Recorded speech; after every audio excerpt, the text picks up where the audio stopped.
On est aujourd'hui le mercredi 14 Iyar ainsi que le 14 mai. Et aujourd'hui, comme on est Pessar Sheni, et c'est aussi surtout, bien sûr, la Iloula de Rabbi Meir Baal HaNes. Aujourd'hui, donc, on commémore l'élévation de l'âme de Rabbi Meir Baal HaNes. On va donc consacrer notre cours à Rabbi Meir Baal HaNes, un petit peu à Pessar Sheni. Et d'abord, je tiens à préciser que le cours d'aujourd'hui sera pour la guérison totale de Michel Dvora Madar Bat Sarah. Quoi qu'il en soit, on va donc commencer à parler de Rabbi Meir. On en a déjà souvent parlé, je pense que ces dernières années, chaque fois qu'on est arrivé à la Iloula de Rabbi Meir Baal HaNes, on l'a forcément mentionné. Je vais essayer aujourd'hui d'approfondir un petit peu plus en forcément rappelant des choses que tout le monde sait et aussi en vous révélant aujourd'hui, Bezrat Hashem, quelque chose que personne ne sait. En tout cas, je dis personne. D'ici, personne ne sait. Et donc d'abord, ce que l'on est censé savoir. Comme on le sait, Rabbi Meir est un personnage extrêmement mystérieux. On va rappeler qui est Rabbi Meir. Et seulement après avoir bien rappelé qui est Rabbi Meir, on va toucher le point nouveau que vous n'avez encore jamais entendu, je pense. D'abord, qui est Rabbi Meir? Comme on le sait, Rabbi Meir a une origine extrêmement extraordinaire dans le sens réel du terme. Elle n'est pas ordinaire du tout, son origine, parce qu'avoir eu le mérite d'être l'un des plus grands maîtres d'Israël, il n'est pas le seul, Rabbi Akiva aussi, Onkelos, mais en tout cas Rabbi Meir c'est encore plus particulier que les autres, comme je vais le montrer. Donc je disais avoir eu le mérite d'atteindre les plus hauts sommets de la hiérarchie spirituelle d'Israël et avoir des origines comme il les avait, c'est une origine non juive, et pas seulement non juive, mais romaine, et pas seulement romaine. Les Césars eux-mêmes, d'après, on a deux sources plus ou moins quant à son origine. On a une source qui dit que c'est un descendant carrément de Néron, et il y a une autre source qui dit que c'est un descendant d'un des frères ou un des cousins de l'empereur de Rome. En tous les cas, il est de la famille royale. Comme Onkelos. Donc, Onkelos, oui, c'est clairement dit, il n'y a pas de discussion que c'était le neveu de César, le neveu de Titus, absolument. Sur Rabbi Meir, il y a quand même une source qui dit que c'était quand même un descendant de Néron, c'est quand même pas rien. Et donc, en tous les cas, donc, un Romain qui représente à l'époque où lui-même, c'est pas lui qui s'est converti, je crois que c'est déjà son père ou son grand-père, mais à l'époque où donc cette famille se convertit, n'oublions pas que Israël est déjà sous la botte romaine, que le temple a déjà été détruit, donc les Romains représentent quand même l'agresseur, le méchant.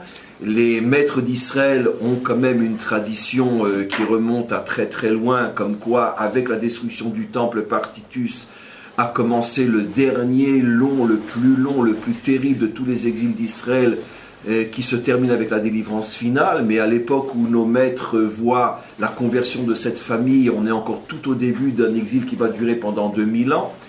Et donc cette famille romaine qui vient donc, qui est issue de César, des Césars, donc de ceux qui ont détruit le temple et détruit la nation d'Israël, cette famille est malgré tout de suite acceptée, tout de suite intégrée, et elle va produire l'un des plus grands maîtres de tous les temps de notre histoire spirituelle, le grand, l'immense Rabbi Meir. Nos maîtres disent que Rabbi Meir n'était pas son nom véritable, certains disent qu'il s'appelait Nehurai. Mais Rabbi Meir, pourquoi? Parce que le maître de la lumière, jamais un maître n'a autant brillé dans notre peuple que ce maître-là. C'est la raison pour laquelle on ne pouvait pas lui donner un autre nom que le maître de la lumière. L'un de ses plus grands élèves a été, comme on le sait, Rabbi Yehuda Hanassi, celui qui a donc fait compiler, pas tout seul, toute la Torah chez Béal Pé. C'est le premier qui a pris sur lui de commencer à rédiger, à écrire l'ensemble des enseignements de la tradition orale, c'est-à-dire qu'il devait compiler pratiquement à son époque, ça faisait à peu près 1500 ans de tradition orale, il fallait qu'il compile, c'était pas quelque chose de facile. Non, après c'est la Gemara, c'est encore autre chose. Je parle de la première étape de la Mishnah, et donc la Gemara c'est 400 ans après. Donc c'était pas quelque chose de facile. La Providence a fait en sorte que cet homme, à part le fait, je parle de Rabbi maintenant, l'élève de Rabbi Meir, à part le fait que Rabbi était aussi le plus grand maître de sa génération, c'était aussi un homme immensément riche, ce qui lui a permis de mettre pratiquement toute sa fortune au service de la construction d'une ville dans laquelle il a réuni tous les maîtres éparpillés dans sa génération, car à son époque, on est donc déjà bien après la destruction du deuxième temple, la plupart des juifs sont déjà un petit peu éparpillés partout, la grande majorité des écoles des maîtres d'Israël se trouvent en Babylonie. Rabbi, grâce à ses moyens, fait construire une ville, fait venir tous ceux qui veulent bien, mais la plupart des maîtres d'Israël éparpillés un petit peu partout dans le monde, surtout au Proche-Orient, les entretient, eux, femmes et enfants, etc. Donc il dilapide toute sa fortune pour la Torah, et il en a suffisamment pour le faire. Et donc il, avec tous ces élèves-là, qui étaient eux-mêmes des maîtres, donc met pour la première fois depuis 1500 ans, les grands principes de la tradition orale, il les met par écrit. Pourquoi ? Parce que nos maîtres savaient que le peuple juif allait de plus en plus se disperser, qu'il y allait avoir de moins en moins de maîtres, grands maîtres regroupés aux mêmes endroits, avec la possibilité de continuer la transmission orale, qui devenait de plus en plus difficile. Donc il fallait compiler, il fallait mettre dans des livres, de manière à ce que chacun puisse emmener son livre avec lui, faute de pouvoir emmener sa yeshiva et ses maîtres avec lui. Car ça devenait de plus en plus difficile. On peut dire que Rabbi a véritablement est l'un des sauveurs du peuple juif, parce que s'il n'y avait pas eu la Mishnah, il n'y aurait plus de peuple juif. Et donc, il a commencé, Rabbi, à codifier la tradition orale sous la forme de la Mishnah. On va tout de suite parler de la Mishnah, pour l'instant je reste dans l'aspect technique. À codifier donc la loi orale et à faire la Mishnah. Rabbi lui était un homme qui était immensément grand, qui surprenait sa génération par sa grandeur, et un jour ses élèves lui ont demandé, je parle de Rabbi maintenant, celui qu'on appelle Rabbi Yehuda Hanassi. Ses élèves lui ont dit, mais Rabbi, mais comment tu as fait pour être si grand ? Comment tu as fait ? Il a dit, je vais vous révéler le secret de ma grandeur. J'ai eu la chance d'avoir pour maître Rabbi Meir, et vous savez, à l'époque, le maître se trouvait au centre et les élèves, par rangée circulaire, se trouvaient autour de lui. À cette époque-là, on étudiait la Torah debout. On ne s'asseyait pas. Par respect pour la Torah s'étudiait debout. Et donc le maître était debout au milieu. Autour du maître, il y avait le premier cercle des plus grands élèves, après un deuxième cercle, un troisième cercle, et il y avait autant de cercles que le maître avait d'élèves. C'est pour ça qu'à ces époques-là, il n'y avait pas de micro. On a commencé à inventer ce qu'on appelle le métourgoman. Ça veut dire que toutes les 3-4 rangées, il y avait un grand élève qui entendait d'un grand élève qui entendait du maître, pour que la 10e ou la 15e ou la 100e rangée, il y avait des maîtres qui avaient 500 rangées d'élèves, que ceux qui étaient tout au bout puissent entendre. Et donc, toutes les 3-4 rangées, il y avait un élève qui entendait de l'élève d'avant, et on les appelait les métourgamim, ceux qui font passer la parole du Rav. Et donc Rabbi a eu la chance, dit-il à ses élèves, d'être dans la 3e rangée. Donc lui, il entendait encore du maître. Mais dans la 3e rangée, là aussi, dans la même rangée, les élèves étaient positionnés en fonction de leur grandeur. Ceux qui étaient les plus grands d'une rangée pouvaient voir le maître de face. Ceux qui étaient moins grands dans la même rangée le voyaient de dos. Il dit, moi j'ai eu la chance d'être dans la 3e rangée de dos. Et comme j'ai pu voir Rabbi Meir de dos, je voyais sa nuque pendant le cours. C'est ce qui a fait que je suis devenu si grand. Et il rajoute, et si je l'avais vu de face ? Ce qui veut dire que cet homme-là rayonnait tellement, et il faut le prendre à la lettre, que le simple fait de voir cet homme quand il enseignait, même de dos, ça inspirait une telle lumière que tous ceux qui captaient cette lumière, ça les a aidés à devenir eux-mêmes des géants. Un autre texte dit que quand Rabbi Meir rentrait dans un endroit où on étudiait la Torah, et que forcément, si on étudie la Torah, il y a forcément des questions, et aussi de nombreuses questions sans réponse, il suffisait que Rabbi Meir ouvre la porte et se montre pour qu'il n'y ait plus de questions. Et nos maîtres font remarquer, le Talmud ne dit pas qu'on trouve les réponses, Il n'y a même plus de question. Ça veut dire c'est encore plus fort que d'avoir la réponse. Parce que des fois, tu as une question, on t'apporte la réponse est satisfaisante, mais elle n'annule pas la question dès le départ. Mais des fois, la clarté est tellement évidente que tu te poses même la question, mais comment j'ai pu avoir cette question? Il n'y a pas de question. Et Rabbi Meir, avant même d'ouvrir la bouche, il n'avait pas besoin de parler. On le voyait, toutes les questions disparaissaient. Il n'y avait plus de questions. Donc un géant, donc, malgré tout, fils, descendant de convertis, pour revenir d'une manière indirecte à ta remarque d'hier, Michael, on dit qu'il y aurait une différence entre les convertis et les juifs de naissance. Je répondrai, Alva, et que nous, juifs de naissance, on arrive au niveau de la plupart des vrais convertis de notre peuple. Rabbi Meir, Onkelos, Rabbi Akiva, etc., etc. Et donc, c'est une aberration, quelque chose de totalement faux, puisque toute notre histoire prouve le contraire. Quoi qu'il en soit, donc, c'est Rabbi Meir. Maintenant, Rabbi Meir, comme on le sait, disent nos maîtres, était tellement grand, je viens de donner 2 exemples parmi des milliers, était tellement grand que c'est lui qui a été choisi, je reviens à la fameuse Mishnah, c'est lui qui a été choisi, écoutez bien ce que je vais vous expliquer, pour être celui qui va, on pourrait dire, donner, apporter son signon, comme on dit son signon, son style, sa manière d'enseigner la Torah. On va se servir de son style pour composer la Mishnah. Comme on le sait, je vous l'ai déjà expliqué, à l'époque où Rabbi a voulu compiler par écrit les enseignements oraux, il a dû faire face à un problème dont, à mon humble niveau, excusez-moi pour ma pédance puante, diminué par des milliards de fois, ce problème je l'ai vécu moi-même. Quand j'ai voulu commencer à faire passer mes cours de l'oral à l'écrit, il m'a fallu presque 4 ans pour trouver la formule. 4 ans. Et je me suis buté à des problèmes inimaginables, parce que l'oral est très difficile à transmettre à l'écrit, parce que c'est un style, c'est une forme, c'est surtout quand on a un parler particulier, c'est très difficile. On croit que bon, on écoute le cours, on l'écrit. Il m'a fallu 4 ans pour trouver la formule. Et j'ai pas besoin d'expliquer comment, quoi, c'est pas le problème, mais 4 ans. Pendant 4 ans, j'ai buté. Jusqu'à ce que je produise mon premier livre, celui qui vient de sortir, la Shemot. Ça a été 4 ans de travail. Parce que c'est très difficile. Mais, excusez-moi de le dire, il ne s'agit que de la pensée d'un vulgaire petit juif qui ne dit pas grand-chose et prendre ses enseignements oraux et les mettre à l'écrit. Imaginez la Torah du maître du monde, la Torah chez Béalpé, la mettre par écrit. C'est très difficile. Parce que la parole n'a rien à voir avec l'écrit. Et donc, pendant des décennies, les maîtres d'Israël, de génération en génération, butaient. Et tous les maîtres d'Israël se portaient candidats de proposer leur style. Et ils étaient tous refusés.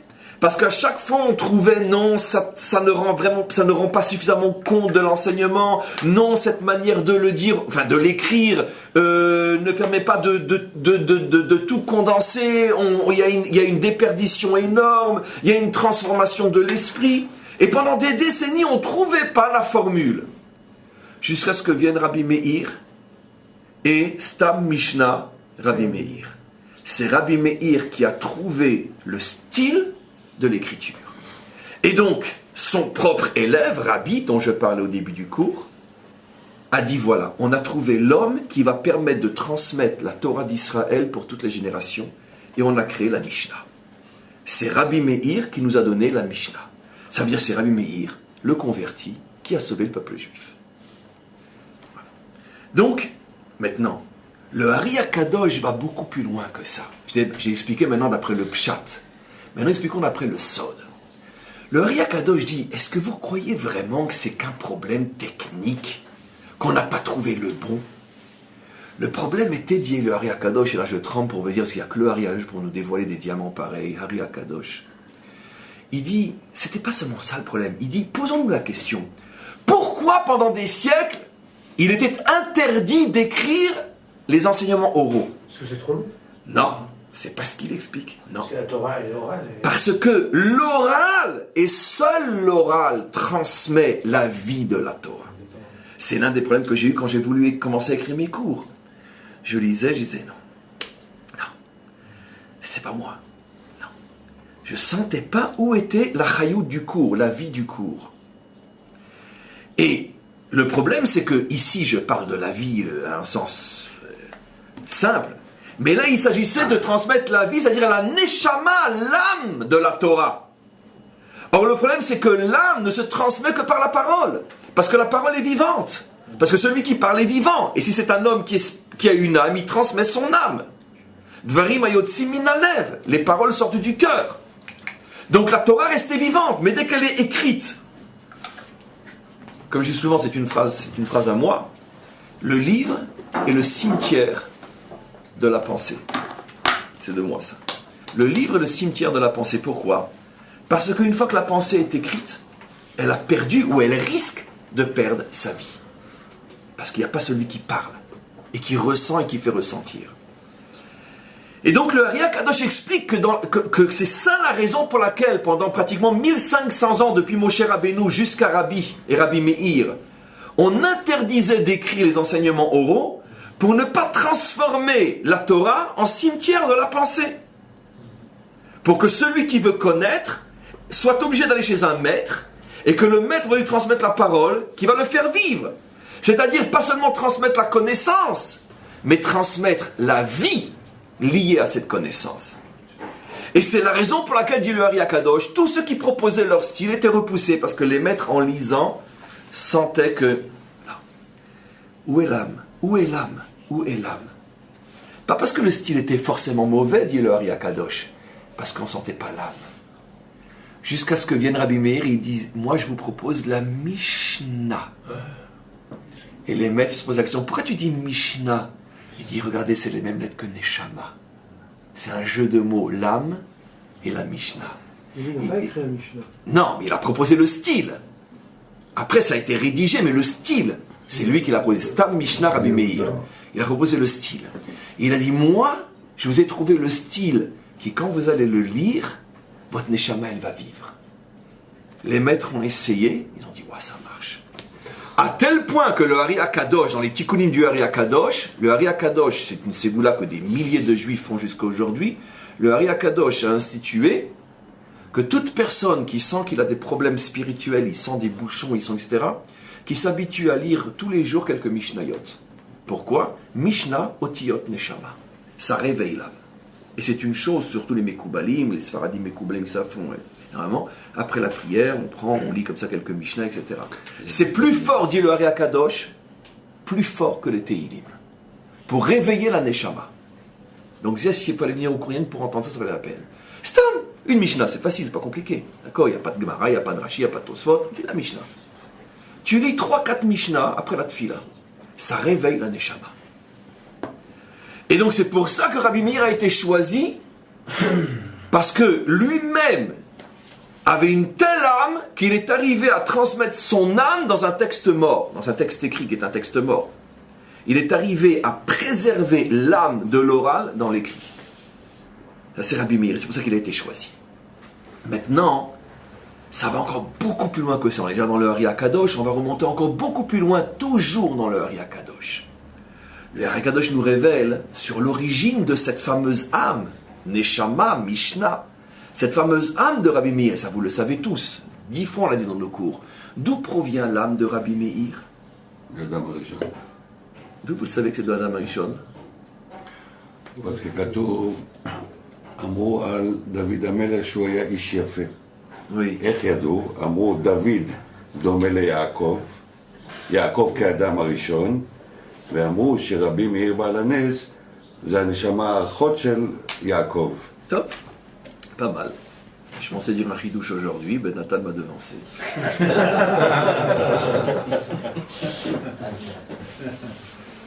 Ouais. Vous m'avez enlevé. גם שמעון בר יוחאי אותו דבר. רבי שמעון בר יוחאי. שבי עם משה שעלה לקבל את התורה. Mais j'expliquerai un petit peu mieux que lui quand même. D'accord, bien sûr. C'est pour ça que vous êtes rare, moi aussi. Chacun à sa place. Exactement. Et donc, je reviens maintenant à ce qu'explique le Ari HaKadosh. Le Ari HaKadosh mais je ne vais pas dire ce qu'il a dit, ça c'est ce que je pensais être mon chidouche, mais bon. Mais ce que le Ari HaKadosh dit, que vous savez tous, c'est qu'il explique que l'âme de Rabbi Meir était inclus dans l'âme de Esav. On l'a déjà dit des centaines de fois. Mais bien sûr. Pourquoi? Parce que comment le Ari Akadosh explique ce fameux verset qui dit que Esav piégeait son père avec sa bouche? Kitsaïd bepiv. Il le piégeait avec sa bouche. Le Ari Akadosh dit que ça veut dire il le piégeait avec sa bouche. Est-ce que vous soupçonnez Yitzhak, le deuxième père d'Israël, d'être à ce point naïf pour ne pas se rendre compte qui est en face de lui? Parce que Rashi explique comment il le piégeait avec sa bouche. À chaque fois qu'il voyait son père, il lui posait des questions de Torah. Dis-moi papa, au fait, j'ai tel problème, tu pourrais pas m'expliquer, etc. Et son père, dit Rashi, se disait, bon, écoute, il s'intéresse à la Torah, c'est bien. Oui. Mais en vérité, il le piégeait, parce que Esav ne s'intéressait pas à la Torah. Seulement, il savait comment se mettre son père dans la poche. Bon, c'est ce que dit Rashi, c'est respectable, on l'écoute. Après, je vais expliquer ce que dit Rashi véritablement. Mais le Ari Akadosh sur le pshat apparent de Rashi, parce que Rashi n'est pas à ce point naïf pour dire une chose à ce point bête. Mais le Ari Akadosh, justement, par sa question, va nous montrer qu'on n'a pas compris Rashi. Le Ari Akadosh pose la question, mais il dit, mais c'est pas possible. Mais enfin, Yitzhak ne voit pas que son fils le piège avec sa bouche. Il dit, mais non, vous n'avez pas compris Rashi. Ce que Rashi veut nous dire, c'est que Yitzhak voyait dans la bouche et dans les questions de Esav que lui ne posait que par hypocrisie. Mais dans ces questions sur la loi d'Israël, sur la loi de la Torah, pardon, il voyait l'étincelle, l'âme de Rabbi Meir qui un jour sortirait de lui. Puisque d'après notre tradition, Rome vient de Esav. J'ai expliqué il y a 1 an ou 2, même de la manière la plus historique possible, que la civilisation romaine a été fondée au départ par des gens de Édom. C'est quoi Édom? Édom, c'était donc ce pays au sud-est d'Israël, toute la région, ce qu'on appelle la Harava chez nous, depuis quand on va à Eilat par la mer Morte, donc depuis la fin de la mer Morte, là où il y a la grosse usine, jusqu'à Eilat, c'est Édom. Avec un débordement un petit peu sur l'ouest, chez nous, mais surtout sur l'est, tout le sud de la Jordanie. Ça, c'est le territoire de Esav. Or, notre tradition rapporte de la manière la plus historique, ça, c'est pas des paraboles, quand c'est une parabole, je le dis, que lorsqu'à l'époque du roi David, et comme on le voit dans la Bible elle-même, lorsque le roi David et surtout Yoav a pratiquement anéanti le peuple de Édom, qui était constamment en guerre contre Israël, la vieille rancune entre Esav et Yaakov, elle s'est terminée sur le plan, on pourrait dire, historique, au niveau de la confrontation entre les deux peuples. Cette lutte s'est arrêtée plus ou moins à l'époque de Yoav, qui a pratiquement anéanti le peuple édomite. Une grande partie des Édomites ont fui par l'Égypte, puisqu'ils sont au sud de la Jordanie. En Égypte, donc on parle de milliers de personnes, des familles qui ont fui devant les armées de Yoav, sont passées en Égypte. D'Égypte ont pris un bateau, ont traversé la Méditerranée, se sont retrouvés à Marseille ou peu importe, se sont retrouvés donc en France, en Europe, et ont continué à monter et ont trouvé le territoire qui à l'époque n'était pas du tout encore ni l'Italie ni Rome, se sont installés là-bas, et ça a été le garin, le même mot français en hébreu, c'est le garin qui a fondé la future civilisation romaine, et notre tradition rapporte, c'est l'une des raisons pour laquelle l'Empire romain, dans son subconscient ou conscient, n'avait un seul désir, c'est de détruire à son tour le peuple juif, sorte de revanche pour ce que les Juifs eux-mêmes leur avaient fait à l'époque du roi David. Donc, juste à leur niveau, juste retour des choses, coup pour coup. Vous nous avez détruits, on vous détruit. Et donc, c'est de cette manière-là que notre tradition rapporte qu'effectivement, Esav ayant fondé Édom ayant fondé Rome. Rome n'a pas été fondée que par Édom, bien sûr, mais ça a été le garin, la graine initiale, surtout celle qui a transmis à l'Empire romain ce désir de détruire Israël. Et après, ça va beaucoup plus avec le christianisme, etc. Ça continue dans cet esprit revanchard, mais peu importe. Mais quoi qu'il en soit, donc, c'est la raison pour laquelle le Ari Akadosh dit il a vu Yitzhak dans Esav, l'étincelle de Rabbi Meir qui allait sortir de lui, et c'est la raison pour laquelle il s'est dit, si une telle âme doit sortir de Esav, c'est impossible de le repousser. C'est-à-dire que le Ari Akadosh explique que bien évidemment que Yitzhak était conscient de l'hypocrisie de Esav, et pire encore. Mais à chaque fois que Esav parlait de Torah, bien que lui parlait de Torah d'une manière hypocrite, mais c'était quand même des paroles de Torah, comme rapporte Rashi. Comment qu'on prélève le maaser de ci, comment qu'on prélève le maaser de ça. Et donc c'était des paroles de Torah, malgré lui, malgré Esav, brillait une étincelle qui était contenue dans sa propre âme, qui allait sortir des millénaires après, l'âme de Rabbi Meir.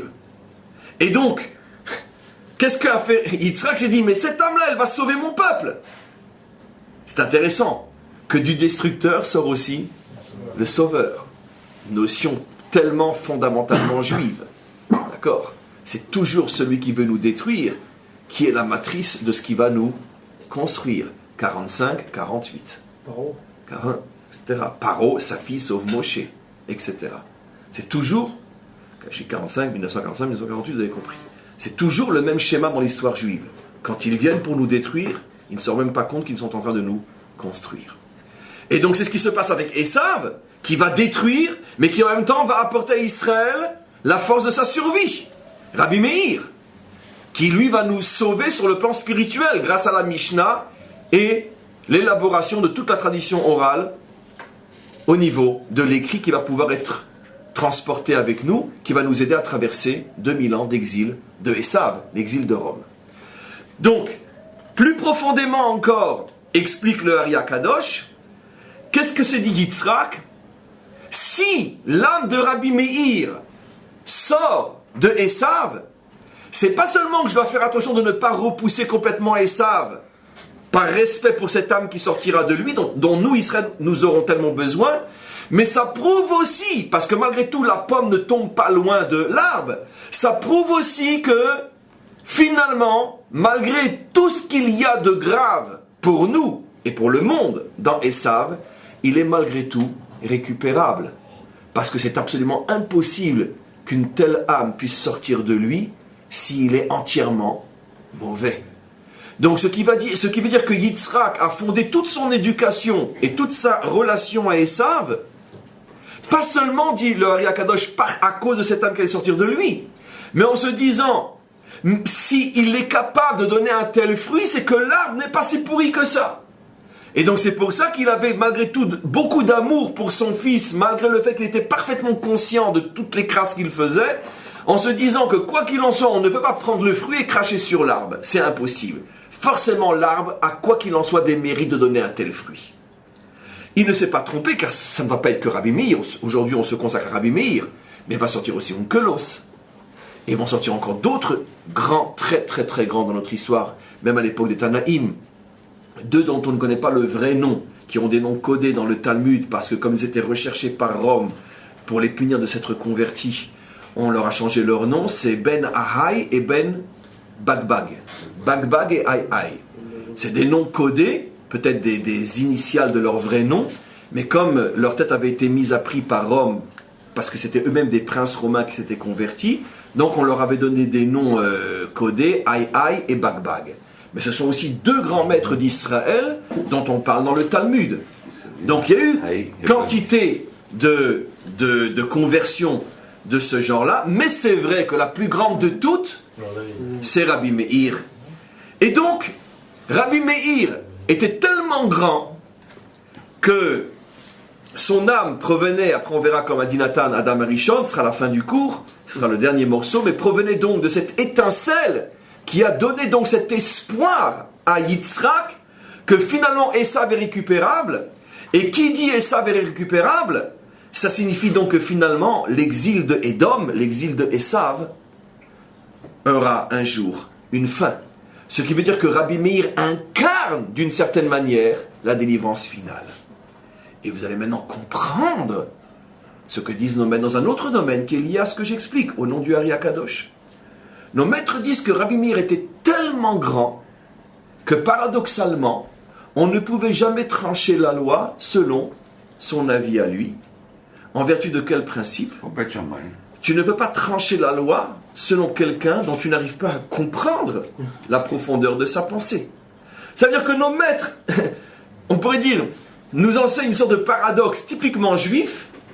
S'il est le plus grand, alors tranche la loi comme lui. Mais non, justement, c'est parce qu'il est trop grand, je ne peux pas trancher la loi comme lui. Pourquoi? Parce que la loi s'adresse au peuple. Et si le peuple est complètement dépassé et ne comprend pas du tout pourquoi la loi est comme ça, ce n'est plus la loi, c'est un dogme. C'est la différence entre loi et dogme. Loi, c'est quelque chose que tu peux comprendre. Donc accepter de te soumettre.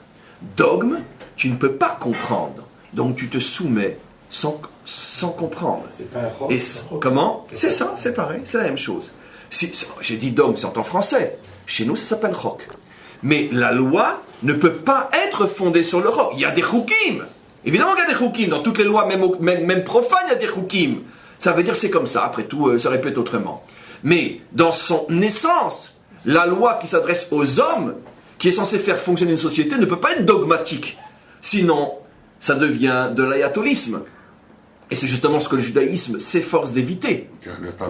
Donc, dans la mesure où Rabbi Meir, bien qu'on était conscient que c'est certainement lui qui a raison, dans la mesure où, comme disent nos maîtres, le yardou les sauve d'ato, ils n'arrivaient pas, nos maîtres, à comprendre tous les motifs qui l'amenaient à dire A ou B, on a préféré trancher la loi comme son compagnon d'études, qui lui était beaucoup plus proche de ce que la grande majorité pouvait comprendre, Rabbi Yehuda bar Ilai, qui était lui-même un géant, le seul qui pouvait discuter Torah avec Rabbi Meir, mais qui avait, à la différence de Rabbi Meir, la capacité, la facilité de se rendre abordable, de se rendre compréhensible. Rabbi Yehuda avait cette sagesse de descendre vers le peuple. Rabbi Meir, c'est pas qu'il n'avait pas cette sagesse, mais c'était tellement haut qu'il n'arrivait pas à faire descendre. Et nos maîtres ont dit à Rabbi Meir, avec tout le respect qu'on a, d'accord, pour toi, tu ne peux pas être l'inspiration d'une nation qui a besoin de comprendre pourquoi elle va à droite ou pourquoi elle va à gauche. Mais, disent nos maîtres, ne t'inquiète pas, Rabbi Meir, on te réserve la plus grande part. Parce que pour l'éternité, la loi sera comme toi. C'est-à-dire, c'est ce qu'on dit, Le'atid lavo, halacha, ke Rabbi Meir. Dans le monde à venir, et à partir de la délivrance finale, lorsque l'homme se sera élevé à un niveau de compréhension, de pureté, de morale, qui permettront à son cerveau et à son âme de se dilater et d'atteindre des niveaux de compréhension impossibles aujourd'hui parce qu'on est complètement bouché, complètement abîmé par la faute et par la matérialité. Notre relation, pas la matérialité, elle nous a passé notre relation qui nous abîme. Et donc l'homme présente des tout petits verres pour remplir des centaines de litres, c'est impossible. Alors pour l'instant, on peut lui mettre que quelques centilitres, un point c'est tout. Mais au moment de la délivrance finale, chacun d'entre nous va venir avec des citernes entières. Ça sera son cerveau et son âme. À ce moment-là, on pourra se brancher au réservoir de Rabbi Meir, parce qu'il pourra remplir nos citernes. Il paraît qu'il a fait les études avec les Acher. Il voulait, à certains moments, on va y arriver. On va y arriver. On va y arriver. Ouais. C'est comme Shammai, mais pas pour les mêmes raisons. C'est pour ça que j'ai pas rebondi quand on a posé la question, mais quand vous posez la deuxième fois, je rebondis quand même. Aussi sur Shammai, on dit que la halakha sera comme l'atid lavo, mais pas pour la même raison. Pas pour la même raison. La différence entre Rabbi Meir et Shammai, c'est que Rabbi Meir, et je vais expliquer tout de suite plus profondément la différence, Rabbi Meir, la halakha n'est pas comme lui parce que lui, il capte la Torah au niveau d'une profondeur qui dépasse complètement le monde d'aujourd'hui, en ce sens que le monde d'aujourd'hui est très chitzoni, est très superficiel, très artificiel. D'accord ? L'homme n'a pas suffisamment de profondeur pour capter les enseignements de Rabbi Meir. Il est trop extérieur dans sa relation avec le monde, l'homme d'aujourd'hui. Ce qu'on appelle superficiel. Et donc Rabbi Meir, c'est l'homme de la profondeur par excellence. C'est l'étincelle cachée au plus profond de l'âme de Esav, l'âme de la profondeur. La raison pour laquelle la loi n'est pas comme Shammai aujourd'hui, mais elle le sera, oui, Le'atid lavo, c'est pour une autre raison. Parce que Shammai a une vision très rigoriste on dit ? Rigoureuse. rigoureuse. Rigoureuse. Monsieur Sorbonne, on peut dire rigoriste? Très bien. Donc, je n'ai pas fait Sorbonne, mais je sais qu'on peut parler français aussi. Donc, il est très rigoureux, Shammai. Et là aussi, on ne peut pas aujourd'hui venir avec une vision trop perfectionniste de la Torah. Parce que l'homme, il est ce qu'il est. Et si tu veux trop, tu n'auras rien. C'est la question de Rashi. Alta b'machshavto livnot et Torah miladin. Exactement. Ça reste de la théorie. Mais il faut tenir compte de l'homme tel qu'il est aujourd'hui. Hillel avait cette sagesse de trouver le juste milieu entre l'exigence thoraïque et la faiblesse humaine. C'est ce qui a fait toute la grandeur de Hillel, et ce qui fait toute la grandeur d'un grand maître, d'un vrai maître, qui s'est associé finalement l'exigence absolue du divin avec la faiblesse et de l'homme et dans quelle réalité il se trouve. Shammai, lui, d'une certaine manière, refusait de faire des cadeaux à l'homme, il disait c'est la loi, c'est la loi. Nos maîtres ont dit que c'est la loi, tu as raison, mais la loi peut pas être comme toi, parce que dans ce cas-là, il va rester 10 juifs, et où on met les millions d'autres. Donc il faut savoir mettre de l'eau dans son vin. Mais, pour la même raison, les Hatid Lavo, dans le monde à venir, dans la mesure où l'homme n'aura plus ses faiblesses, n'aura plus cette lâcheté, et surtout aura une motivation à en revendre, de vouloir faire le bien, on n'aura plus de difficulté à voir la Torah selon l'esprit de Shammai. Donc Shammai représente la rigueur, Rabbi Meir représente la profondeur. Il est vrai que les deux aspects vont s'associer au moment de la délivrance finale, ça veut dire que l'homme pourra se permettre d'être plus rigoureux et plus profond. Et donc la loi pourra être comme ces deux maîtres. Mais revenons maintenant sur Rabbi Meir. Donc Rabbi Meir incarne justement la profondeur, et c'est la raison pour laquelle la loi sera comme lui dans le monde à venir. Et donc la Torah de Rabbi Meir, d'une certaine manière, incarne la Torah de la délivrance. Et là, c'est très important ce que je vais dire, parce que maintenant je vais essayer de rassembler tous les morceaux de puzzle qu'on a pour l'instant apportés les uns après les autres, mais qu'on n'a pas assemblés. Et maintenant, je vais faire le premier résumé de ce que je viens de dire pendant un peu plus d'une demi-heure, pour pouvoir avancer. Premier résumé. Rabbi Meir, c'est l'âme de la profondeur. Rabbi Meir, c'est l'âme de la délivrance. Rabbi Meir, c'est la Torah de la délivrance, etc. Mais ça veut dire quoi concrètement? Là aussi, Nathan l'a évoqué, et je reviens. Un autre aspect extraordinaire qui va nous faire comprendre ce qu'est justement la personnalité de Rabbi Meir et pourquoi sa Torah est la Torah de la délivrance, c'est dans son fameux rapport, sa fameuse relation avec un maître extrêmement ambigu de sa génération, le fameux Elisha ben Abouya, qu'on a, après, pour le punir de ce qu'il a fait, on l'a pu appeler par son nom, on l'a appelé Acher, l'autre. Qui était Elisha ben Abouya? Il était lui-même l'un des maîtres d'Israël à l'époque où Rabbi Meir n'était encore qu'un élève. Quand Rabbi Meir étudiait lui-même encore à la yeshiva, parmi les maîtres des yeshivot d'Israël à cette époque-là, il y avait le grand Elisha ben Abouya, qui était un maître immense lui aussi, et qui était un compagnon d'études de Rabbi Akiva. N'oublions pas que Rabbi Akiva, c'est la génération des maîtres de Rabbi Meir, puisque Rabbi Meir a eu entre autres Rabbi Akiva comme maître aussi. Il a eu plusieurs maîtres, dont Rabbi Akiva, et dont ce fameux Elisha ben Abouya. Il faut comprendre que à cette époque-là, on étudiait avec de nombreux maîtres. Parce que aujourd'hui, tout est compilé dans des livres. On peut étudier avec Tosfot, avec Rashi, avec Ramban, etc. Mais à cette époque-là, il n'y avait pas de livre. Donc, chaque fois que tu voulais avoir un enseignement, il fallait aller chez le maître de cet enseignement. Ce qui faisait qu'un homme pouvait avoir 10, 15, 20, 30, 100 maîtres. Puisque chacun, il était obligé de le connaître pour son enseignement, qui n'était pas dans un livre. Donc, c'est pour ça que Rabbi Meir a eu énormément de maîtres. Pour chaque style d'enseignement, il avait besoin de connaître la personne qui en était l'origine. Et donc, parmi ceux qui lui ont enseigné la Torah, il a eu le grand Elisha ben Abouya. Elisha ben Abouya était donc un compagnon d'études de Rabbi Akiva. Donc, vous imaginez la grandeur. Et il fait partie des 4, peu importe les deux autres, les 4, Elisha ben Abouya et Rabbi Akiva et 2 autres, qui sont arrivés dans leur génération à sonder, approfondir tous les secrets de la Torah tels qu'il était possible à un homme de cette dimension de comprendre dans cette génération. Ils sont rentrés dans ce qu'on appelle le fameux Pardes, le jardin thoraïque, jardin Pardes, qui sont donc, comme vous le savez, les initiales de Pshat, Remez, Drash, Sod. Ils sont arrivés jusqu'à la compréhension la plus ultime des secrets de la Torah selon leur capacité qui était immense et selon leur génération, bien sûr. Seulement, qu'est-ce qui s'est passé?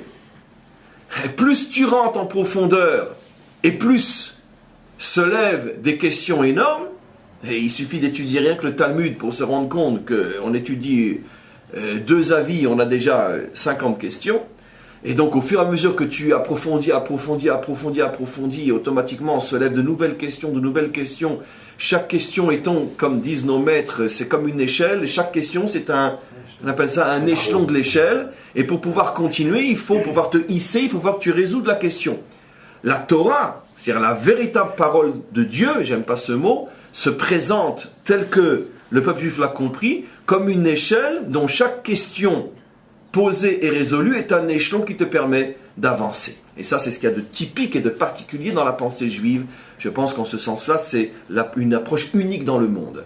Puisqu'au contraire, toutes les autres religions se présentent sous une forme de révélation absolue. C'est comme ça, il a dit, un point c'est tout. Chez nous, c'est à dit, mais non, je pense le contraire. Et un troisième pense le contraire, et un quatrième pense le contraire. Et quand on sait plus ce que tu penses, qu'il a pensé, qu'il n'a pas pensé, qu'il avait dit, pourquoi il a parlé, à ce moment-là, tu avances. Donc c'est comme ça. Et donc, c'est comme ça que ça fonctionne. Et donc, comme ils ont voulu comprendre toute la Torah, ils ont approfondi. Et Elisha ben Abouya, qui avait tellement de questions, nos maîtres disent, c'est un sujet en soi, j'ai déjà consacré des cours sur le personnage, tout un jour on reviendra, mais ce n'est pas le but, donc ne me posez pas trop de questions sur le pourquoi de tout ce que je vais dire, vous aussi. Mais Elisha ben Abouya ne s'est pas donné la peine, disent nos maîtres, de véritablement avancer en étant sûr que chaque vraie question était résolue. Et il a, d'une certaine manière, créé en lui une bombe à retardement, parce que quand tu as trop de questions que tu refoules, que tu laisses de côté, parce que tu es pressé d'avancer, un jour ça t'explose à la figure. Comme dit un proverbe chassidique, le seul avec lequel on ne peut pas prendre de raccourci, c'est avec le maître du monde. Il n'y a pas de raccourci avec le maître du monde. Il y a des chemins qui sont très très longs, et si tu veux gagner 1 mètre, ça va se transformer en 100 mètres de retard. Chaque centimètre, tu dois y passer. Il n'y a pas de raccourci pour aller vers le maître du monde. Et donc lui, il a voulu des raccourcis. Et finalement, il est resté avec trop de questions sans réponse. Et un jour, ça lui a explosé à la figure. Et il a tout lâché. De ces questions sans réponse, il a tout lâché. Et il est devenu véritablement... je ne vais pas traduire parce que c'est hérétique, machin, c'est ça. Que Dieu nous pardonne pour de telles traductions.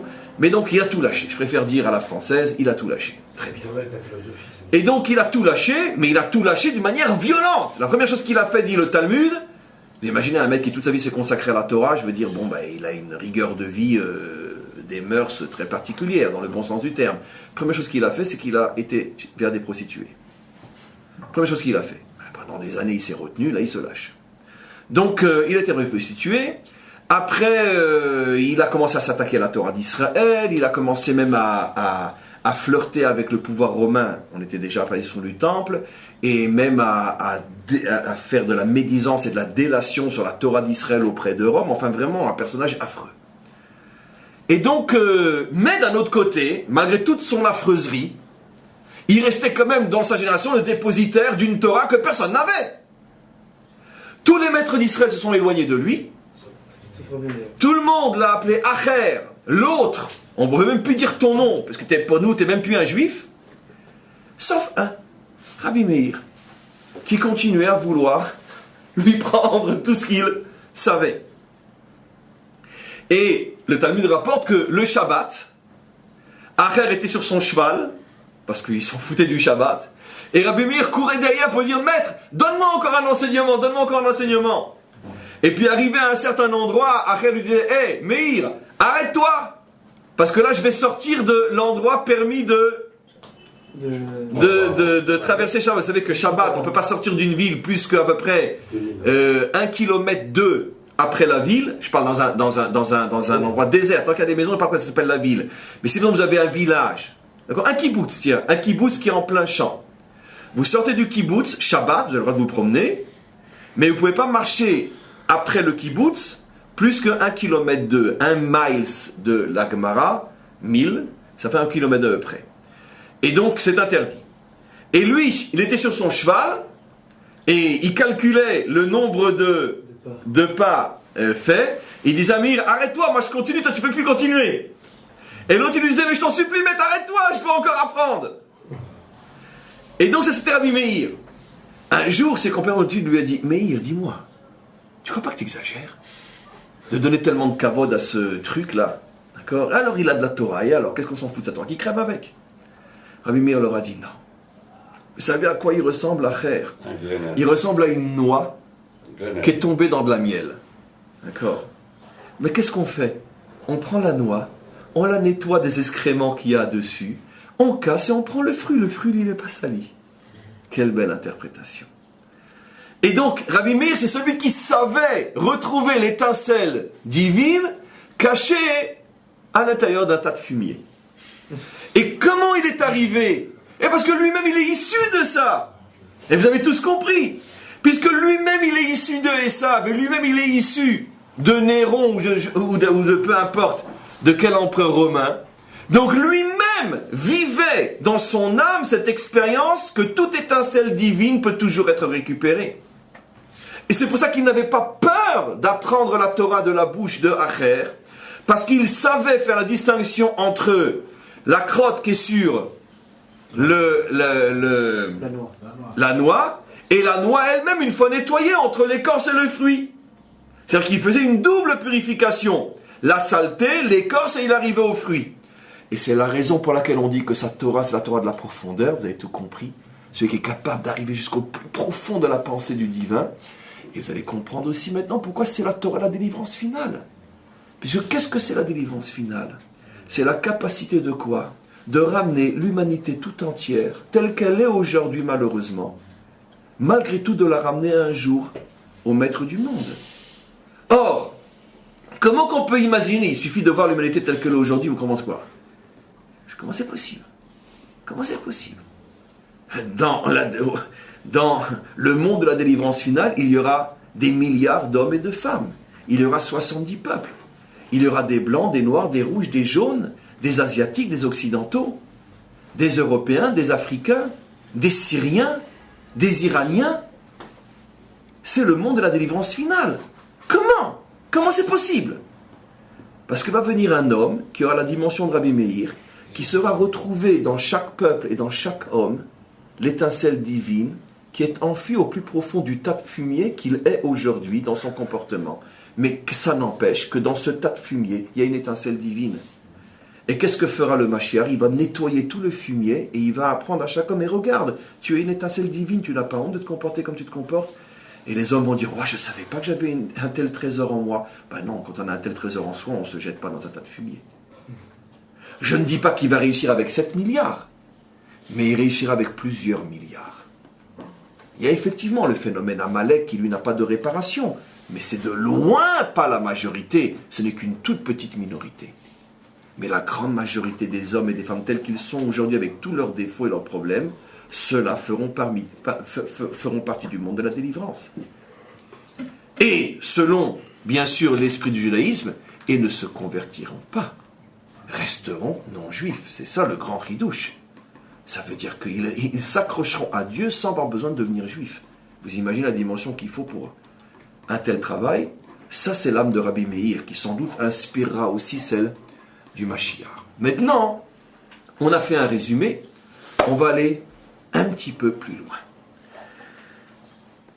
En vérité, nos maîtres disent, dans un enseignement complètement codé, qui lui révèle, entre autres ce que Nathan a dit, la relation avec Adam Arishon, qu'un jour, après la mort de Rabbi Meir, les élèves sont rentrés chez lui, et ils ont fouillé dans sa maison en espérant retrouver des trésors spirituels, bien évidemment. Et pourquoi? Parce qu'encore une fois, je précise, parce qu'à l'époque de Rabbi Meir, il était encore interdit d'écrire la Torah orale, puisque ça n'a commencé à être écrit qu'à l'époque de son élève, Rabbi Yehuda Hanassi, Rabbi. Mais, dit le Talmud, les grands maîtres avaient l'habitude, malgré tout, quand ils avaient tout d'un coup une illumination, et qu'ils avaient peur de l'oublier, ils l'écrivaient sur une Megillat Setarim, Seter caché, ce qu'on appelle un parchemin qu'ils cachaient, qu'ils ne diffusaient pas, parce qu'on avait l'interdiction de diffuser par écrit les enseignements de la Torah, mais pour eux, ils compilaient des Megillot comme celle-là, des parchemins, que quand des fois ils voulaient se rappeler de leurs découvertes, etc., ou méditer sur leurs propres enseignements, ils ouvraient les tiroirs, et c'était des sortes de livres qui s'étaient composés pour eux-mêmes, mais qui étaient cachés. Et donc, évidemment, les élèves se sont dit, on va sans doute trouver de tels documents chez notre maître. Ils sont rentrés chez lui, ils ont commencé à fouiller tous les tiroirs. Ils n'ont rien trouvé. Vous savez pourquoi ils n'ont rien trouvé? Parce que nos maîtres disent que Rabbi Meir n'avait pas besoin d'écrire, parce que lui, il voyait défiler toute la Torah dans son esprit comme un livre qu'on voit avec ses yeux. C'est-à-dire que ce n'était pas de la mémoire, chez lui c'était de la vision. C'était Google, exactement, absolument. C'était Google Glass. Ah, le nouveau truc avec les lunettes maintenant? Très bien. Google Glass. Exactement. Et donc nos maîtres disent, lui, il n'utilisait pas sa mémoire, mais sa vue. Il voyait le livre comme un homme de chair et de sang voit avec ses yeux. C'est la différence entre voir et mémoire. C'est la raison pour laquelle nos maîtres disent, vous savez qu'un sofer, un scribe, lorsqu'il écrit une mezouza ou les téphilines, même s'il a 40 ans de métier et qu'il écrit par cœur, il a l'obligation d'avoir le texte écrit malgré tout devant les yeux et de transcrire. Nos maîtres posent la question, mais attends, il a 40 ans de métier, il a déjà fait 40 000 mezouzotes. Il la connaît par cœur, la mezouza. Pourquoi il faut encore qu'à 90 ans, le bonhomme, il continue à... Pourquoi? Nos maîtres répondent, parce que tu n'as pas le droit d'écrire de mémoire. C'est de la mémoire. Tu dois écrire avec ce que tes yeux voient. Nos maîtres posent la question, j'espère terminer. Mais Rabbi Meir, lui, qui était aussi un scribe, lui, il écrivait sans regarder sur les parchemins. Nos maîtres répondent, Rabbi Meir, il n'écrivait pas de mémoire. Il avait le texte devant les yeux. Ça veut dire qu'il n'avait pas besoin du texte matériel, il l'avait devant les yeux. Ce n'était pas de la mémoire. Ça veut dire qu'il faisait un avec le livre, il faisait un avec la Torah. Il était lui-même une Torah vivante.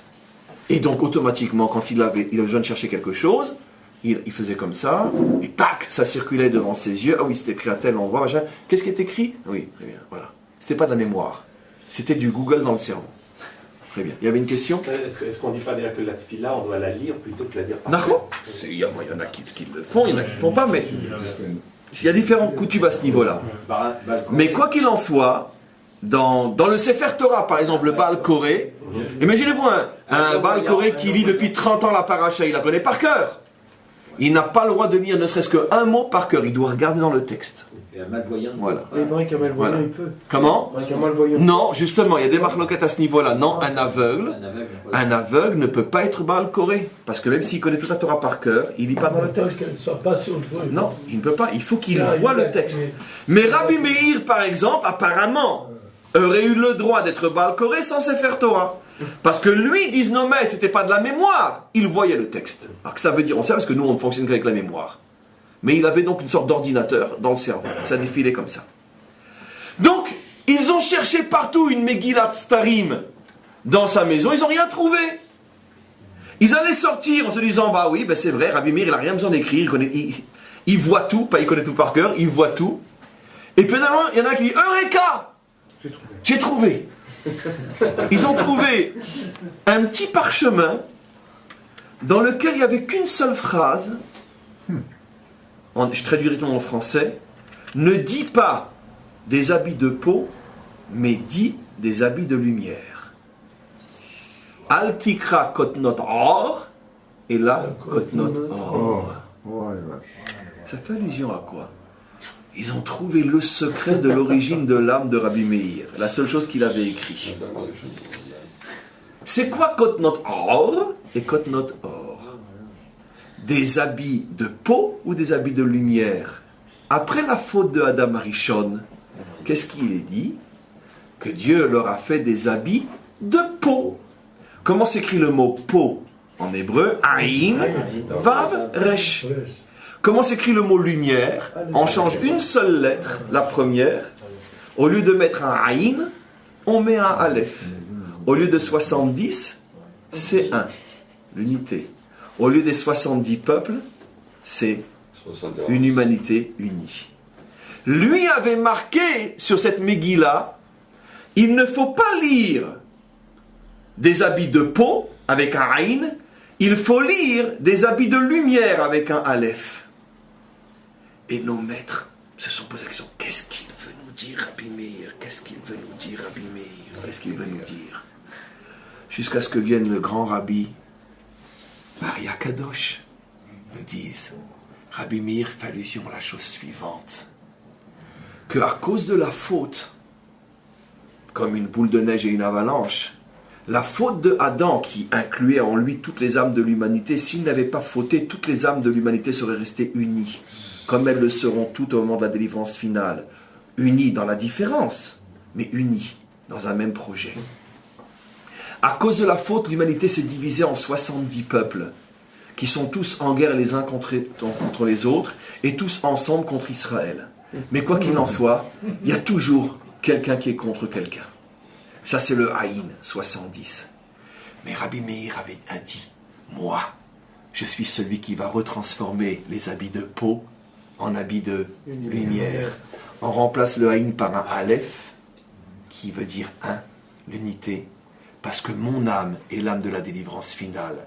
Je ramènerai un jour l'humanité tout entière au Dieu un. De la même manière que je suis un descendant romain, un descendant de César qui a détruit le temple, et que moi je suis devenu le plus grand maître d'Israël, c'est une préfiguration au retour de l'humanité tout entière au Dieu d'Israël, dans la différence et le respect de la différence, mais au Dieu d'Israël, au Dieu un malgré tout. Et sur ça, le Ari Akadosh dit, waouh, qu'est-ce qu'il nous révèle? Comment se fait-il que lui, il ose dire que c'est lui qui va faire le tikkun? Mais parce que c'est l'âme de Adam Arishon. Et selon le principe très connu, c'est celui qui a fauté qui doit réparer. Parce que c'est le malade qui doit soigner. C'est pas le voisin du malade. Et donc Rabbi Akiva connaissait le secret de son âme. Il venait de Adam. Rabbi Meir était l'âme de Adam lui-même. Et là, j'ajoute par rapport à Nathan, il y a eu d'autres qui venaient de Adam Arishon, évidemment. Mais le Ari Akadosh, c'est pas seulement qui vient de l'âme, c'est Adam Arishon lui-même. Et qui va nous le révéler? D'accord? Ça, c'est ma partie à moi que Nathan ne m'a pas pris. Qui va nous le révéler? Et là, c'est la fin du cours. Qui va aller tout le déplacement? C'est sa femme, Brouria. Qui était le parfait Gilgul, la réincarnation de Ève. Le couple Rabbi Meir, Brouria, c'est mamash, pas des descendants, pas des étincelles. C'est la revenue sur terre de l'âme de Adam et de l'âme de Ève. Et la revenue sur terre, c'est... Comment? C'est toute l'humanité, Adam et Chava. Non, dans leur âme, ils contenaient, en tant qu'étincelle, toutes les parties de la future humanité, mais ils avaient leur propre âme aussi. Le Ari Akadosh explique ça dans Shara Gilgulim, quand on dit qu'il porte en lui toutes les âmes de l'humanité, c'est pas que son âme c'était toute l'humanité. Il y avait ça, comme toi, tu portais, avant d'avoir des enfants, tu portais en toi l'âme de tes enfants. Mais l'âme des enfants, c'est pas toi non plus. Mais elles étaient en dépôt chez toi pour sortir quand tu leur donnerais aussi le corps pour. Chaque père, chaque génération porte en elle son âme propre et l'âme de ses futurs enfants. Adam portait en lui toutes les âmes de l'humanité, mais ce n'était pas son âme, il avait sa propre âme, indépendamment du fait qu'il portait en lui des millions ou des milliards d'autres âmes, sous forme d'étincelles, bien sûr, sinon il aurait dû être immense. Mais, sous forme d'étincelles. Mais, une fois que toutes ces âmes qui ne sont pas mamash la sienne sortent, au fur et à mesure, il lui reste sa propre âme, qui n'était pas une petite âme. D'où la grandeur de Rabbi Meir et de Brouria, dont on va parler maintenant pendant une demi-heure. Sont revenues ces deux âmes, elles-mêmes, dans les deux personnages, le couple sacré, le couple célèbre, plus que sacré mais surtout célèbre, Rabbi Meir et Brouria. Arrêtons-nous maintenant sur Brouria, après je vous révélerai comment qu'elle révèle tout ce que je vous dis. Brouria, comme on le sait, le plus grand maître de son temps. Plus grand que Rabbi Meir, plus grand que tous les maîtres de Rabbi Meir, d'accord? Celle qui, quand un maître passait devant elle, baissait la tête de peur de se faire engueuler. Parce qu'elle était farouche, une lionne et un cerveau inimaginable. Elle mettait tout le monde dans sa petite poche. Tout le monde dans sa petite poche. Tout le temps, elle remettait son mari en place. D'accord. Ça, vous me direz, on a besoin d'une brouilla pour ça. On a la vie. Il me faut Mephibosheth, c'est tout.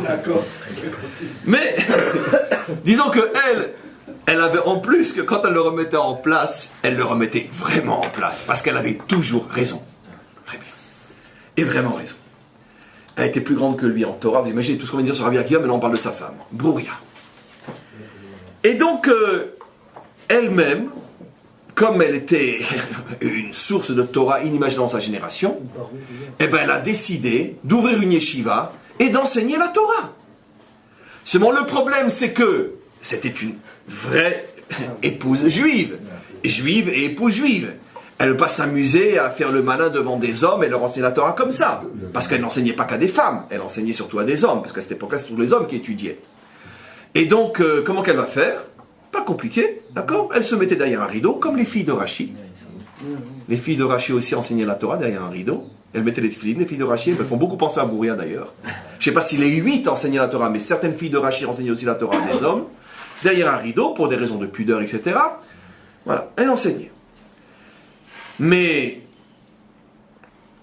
comme ça, elle fonctionnait. On a des dizaines d'histoires dans le Talmud où on voit qu'elle remettait son mari en place, etc. Et que son mari acceptait que c'est elle qui avait raison.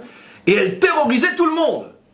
Un jour, deux maîtres d'Israël passaient par là où elle était et lui ont demandé... Brouria, ils lui ont pas dit Rabbi Brouria quand même. Il dit Brouria, est-ce que. Ah oui, peut-être ils ont dit Rabbanit, Brouria, peut-être, effectivement. Ils cherchaient leur chemin. C'est quoi le chemin pour arriver à Tsiporé? D'accord? Elle leur a dit Rekim, nul que vous êtes. C'est comme ça qu'on parle à une femme. Pourquoi vous dites des mots pour rien? J'aurais dit Tsiporé. J'aurais compris que je cherchais Tsiporé. Pourquoi me dire c'est quoi le chemin pour aller à Tsiporé? On parle pas comme ça avec une femme, Tsiporé. Bon, c'était pas les femmes d'aujourd'hui, hein, avec lesquelles, si tu dis pas 3 phrases pour dire un mot, On est écouté par des femmes, hein. Non, mais c'est pas grave. Non, mais c'est pas les femmes d'aujourd'hui, tu comprends? Non, là c'était une femme qui revendiquait son statut de femme, d'accord? On n'a pas besoin de s'étendre avec une femme, je suis pas ta femme, qu'est-ce que tu rendais? Tiporé. Très bien, ok. Ça va. Je suis Tiporé. Ils sont partis, ok. Donc ça c'était Bouria. Le problème c'est que Bouria, on voit dans son office, dans son caractère, dans son savoir, que c'était pas n'importe qui. Donc j'imagine que Rabbi Meir, c'était pas fait pour lui de vivre avec. Même maintenant, avant d'aller un petit peu plus loin, c'était aussi une tzadékette, mais là je le dis maintenant avec tout le sérieux, une femme d'une grandeur morale à nous faire véritablement fondre de larmes. C'est quand même elle, la maman, qui un jour du Shabbat, d'accord, se réveille le matin, son mari était parti très tôt déjà pour étudier la Torah, à 3-4 heures du matin, comme un maître d'Israël le fait. Et puis bon, c'était quand même 6 heures, elle réveille ses 2 enfants qui étaient déjà 17, 18 ans, etc. Shimon, Lévi, allez, vous êtes en retard pour aller à la choule. Shimon, Lévi. Elle monte les escaliers, Shimon, Lévi. Elle ouvre la porte. Les 2 sont morts. Arrêt cardiaque pendant la nuit, peu importe, ils sont morts. Vous imaginez. Tout de suite, Meir, viens voir. Mais il n'est pas là, à ce moment-là. Non, mais elle va chercher, elle sait où il est. Il est dans la maison d'en face en train d'étudier. C'est Shabbat. Il n'a pas pris la voiture. Il est là. Il dit, c'est Shabbat aujourd'hui. Je n'ai pas le droit de gâcher l'atmosphère du Shabbat. Elle met une couverture sur ses 2 enfants. Et à 11h, son mari revient. Chérie, tu n'as pas vu les enfants? Ils me rejoignent à la choule. Ah, j'ai oublié de te dire, excuse-moi mon mari. Et ils avaient une invitation à l'école. Ils font un Shabbat, un Oneg Shabbat. Ils font un Shabbat, etc. C'est pour ça qu'ils ne sont pas venus. Mais ils vont revenir pour le repas au moins. Ou je pense, oui, ils vont revenir pour le repas. Vous imaginez. Et le repas, l'heure du repas arrive. Mais où sont les enfants? Tu veux que j'aille les chercher? Non, laisse tomber. Écoute, on a toujours sur leur tête. Ils vont revenir, t'inquiète pas. Bon, ils mangent tout seuls. Et bon, mais ils vont venir au moins pour Mincha. Écoute, certainement, ça a duré plus que c'était prévu. Bon, la journée passe. Il revient, la Havdalah. Mais enfin, chérie, où sont les enfants? Écoute, faisons la Havdalah et on ira voir après. il fait la Havdalah.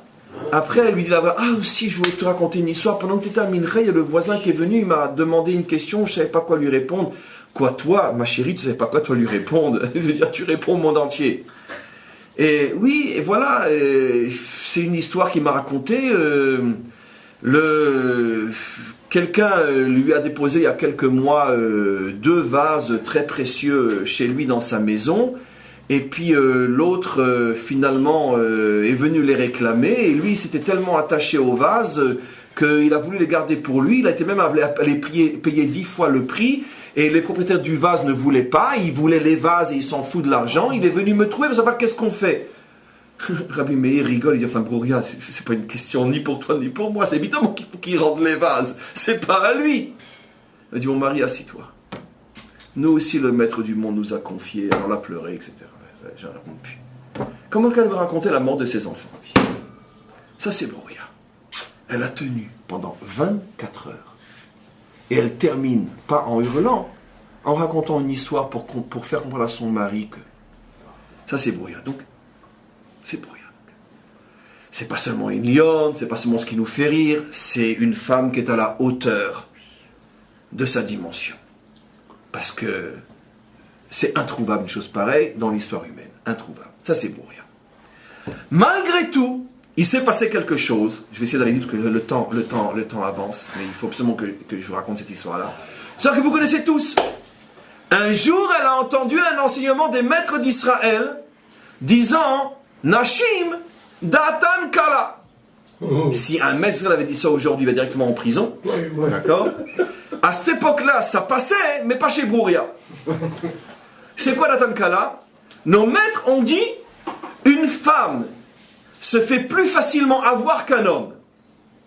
Ça veut dire Kala dans le sens qu'on peut plus facilement la séduire et l'induire. Non. Ça c'est la traduction malheureusement des rabbins du dimanche, mais c'est pas du tout ça.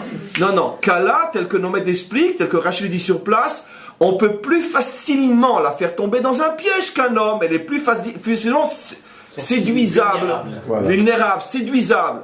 C'est pas du tout comme malheureusement, je sais pas d'où ils ont sorti les... bref.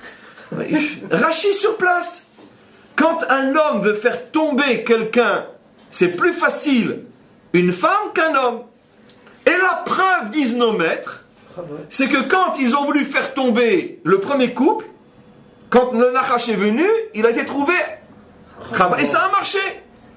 Parce que elle est tombée, et après elle a entraîné Adam. Broria a entendu ça, elle a dit quoi? Nous, les femmes, on est plus vulnérables que les hommes. Non mais vous nous prenez pour qui, vous les mecs? Ça va pas, non? Ça veut dire quoi, là, les machos, là, comme ça veut dire quoi, là? Non! Et moi, je suis quoi, moi? J'aimerais bien voir quelqu'un qui me fasse tomber, moi. Et avec les maîtres, ils s'approchent de moi, ils tremblent. Ne nous mange pas. Moi. Et elle a commencé à ridiculiser les maîtres d'Israël. Ça n'a pas plu aux maîtres d'Israël. Et ils ont demandé à Rabbi Meir, et il dit, avec tout le respect qu'on te doit, dis-moi, calme-la ta femme. Il dit, moi la calmer, je peux pas. C'est impossible. Calme-la ta femme. D'accord? Et elle a commencé à tellement rire des maîtres d'Israël. Elle avait elle-même des milliers d'élèves. Et ça a commencé à mettre en danger toutes les fondations. Et tout le respect dû aux maîtres d'Israël. Et s'il n'y a plus rien. Parce que Broria, avec tout le kavod qu'on lui doit, elle n'a pas une fille qui va continuer après elle. Elle avait 2 enfants, elle les a enterrés. Donc, c'est pas possible de fragiliser à ce point la parole des maîtres. Rabbi Meir a eu une idée. Le mari a une idée. Il a dit, on va voir. On va lui prouver que finalement, c'est nous les maîtres d'Israël qui avons raison. Une femme, toute géante qu'elle est, elle est vulnérable. Et qu'est-ce qu'il a dit? Il a appelé un des élèves qui étudiait chez sa femme, qui était un homme extrêmement beau, etc. Il lui a dit, tu sais quoi? Essaie de séduire ma femme. Voilà, exactement. Donc il lui a dit, attends, séduire, mais je tiens à ma peau. La première fois que je vais oser, elle va me décapiter. Ta femme, le monstre. D'accord. Il dit, écoute, je t'ordonne au nom des maîtres d'Israël, il en va de la survie de notre peuple, séduis-la. Très bien. Top, ordonnance des maîtres d'Israël. À la fin du cours, tout le monde est sorti. Brouya lui dit, mais dégage toi. Il dit, non, Brouya, j'ai une question à te poser. Tu as dit que, etc. J'ai pas très bien compris. Et comme c'était aussi quelqu'un de très très intelligent, il lui a posé une question qui l'a intéressé, Brouya. Elle a dit, ah, j'ai pas vu cet aspect-là. Et elle lui a répondu. Elle est rentrée dans le piège. Elle a créé un contact. Il attend quelques jours passent, et puis le même coup. Elle, cette fois-ci, elle ne lui dit pas dégage, parce qu'elle a compris que quand il reste, c'est pour des questions intelligentes qui la font progresser elle-même aussi. Elle lui dit tout de suite, t'as une question? Oui, j'en ai 3, ça va prendre un peu plus de temps. Vas-y, pose-les. Mais elle reste toujours derrière son rideau, bien sûr. Elle répond aux 3 questions. Elle est tombée un peu plus dans le piège. Une semaine passe, j'en ai 4. À 4, c'est un peu long. Bon, elle sort du rideau, parce que bon, elle va pas rester une demi-heure derrière un rideau quand même, faut pas exagérer, quand il est seul, et puis ce n'est qu'un élève. Elle s'assoit, pas trop loin de lui, puis commence à discuter. Vous avez compris la suite. Et puis, c'est plus comme au début, les questions, il est comme ça, il commence à se mettre à l'aise, à montrer son beau sourire, D'accord. Ah oui. Et puis une fois, lui fait un coup, il se lève en même temps que tout le monde. Elle l'appelle, il dit, t'as pas de questions aujourd'hui? C'est elle qui est intéressée. Jusqu'au jour où je passe des étapes où il lui donne un rendez-vous. Et elle l'accepte. Brouya. Elle se prépare à aller au rendez-vous. Elle est devant sa glace et elle se prépare. Et tout d'un coup, elle se prend conscience, mais qu'est-ce que je suis en train de faire? Mais je me suis fait complètement avoir. Mais elle dit, mais ça c'est l'histoire du serpent, ça. Et cette fois-ci, elle dit, il ne meura pas une deuxième fois. Elle se jette par la fenêtre et elle se suicide. Ouais. Elle n'a pas été à son rendez-vous. Nos maîtres disent, elle a fait le tikkun de Chava.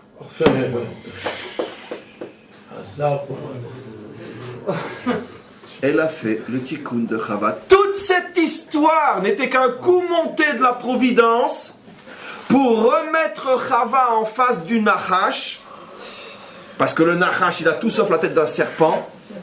Quand on veut séduire, on doit utiliser tout le charme pour. Et donc, il est très charmeur, le Nachash. Elle a eu à nouveau le Nachash devant lui. Et quand elle a compris qu'elle était en train de revivre l'histoire qu'elle avait vécue il y a quelques siècles, elle a dit, cette fois-ci, il ne meura pas. Elle s'est suicidée. Pourquoi on accepte de elle et pas de quelqu'un d'autre? Comment? Pourquoi est-ce qu'on accepte ce genre de choses? Suicide? Oui. J'y répondrai peut-être à la question. Pour l'instant, laissez-moi terminer. Laissez ça de côté, c'est une bonne question. Elle s'est suicidée. Je vais y répondre. J'avais l'intention d'y répondre, mais d'une autre manière. Elle s'est suicidée. Et donc, nos maîtres disent de là, tu vois que elle et lui étaient le Gilgoul de Adam et de Chava. Et comment? Lui, tout ce qu'on a déjà expliqué. Et elle est revenue pour se retrouver dans la même situation où elle avait fauté. Et cette fois-ci, elle a tenu. Ouais. Maintenant, bien sûr, un océan de questions se pose. 2 au moins que l'on va traiter, 2 gouttes de cet océan, la vôtre en deuxième position et la mienne d'abord. Mais comment Bichal tout ce processus s'est mis en place? Comment une femme qui a une telle maîtrise d'elle-même, qu'elle ne verse pas une goutte, qu'elle ne laisse une larme, pardon, qu'elle ne laisse pas transparaître la moindre tristesse pendant 25 heures du Shabbat, quand ses enfants sont morts et se trouvent dans la chambre en haut, sur leur lit, et allongés morts, elle a une telle maîtrise d'elle. Et ça, elle ne peut pas tenir devant 2 jambes avec une tête sur... Nos maîtres disent, non, de là tu comprends effectivement, c'est la seule réponse possible. C'est pas qu'elle a craqué devant quelque chose qui est aujourd'hui ici et demain qui pourrit dans la terre, qui craque devant un truc pareil. Mais c'est parce que l'énergie qu'il y avait dans cet homme-là était mamash, véritablement, l'énergie du Nachash. Lui avait été la réincarnation du Nachash. Et de là, tu comprends quelle puissance a le mal lorsqu'il met toutes ses forces pour faire tomber. C'est d'une puissance inimaginable. Tout le monde craque. Je veux dire, le mal a quand même en 20 ans seulement, le serpent de notre génération, il ne lui a fallu que 20 ans pour convaincre la majorité d'un peuple, le nôtre, d'être prêt à se priver de la moitié de sa capitale. 20 ans, c'est pas énorme. Il y a 20 ans seulement.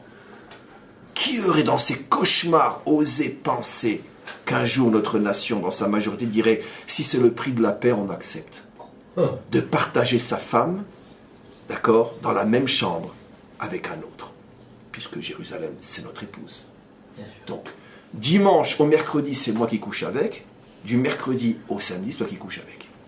D'accord? C'est ce que ça veut dire en bon français, hein, appelons un chat, d'accord? La même femme pour deux hommes. Très bien. Qui aurait cru? Mais le Nachash, il a tout son temps. Le pouvoir de la séduction. Mais vous aurez enfin un État viable à vous, reconnu par toutes les nations. La paix qui est le plus haut de tous les symboles. Quand même, qu'est-ce qui vaut mieux, la vie ou la terre? Donc, il sait déployer toutes les ruses de la fascination, de la falsification et de la séduction.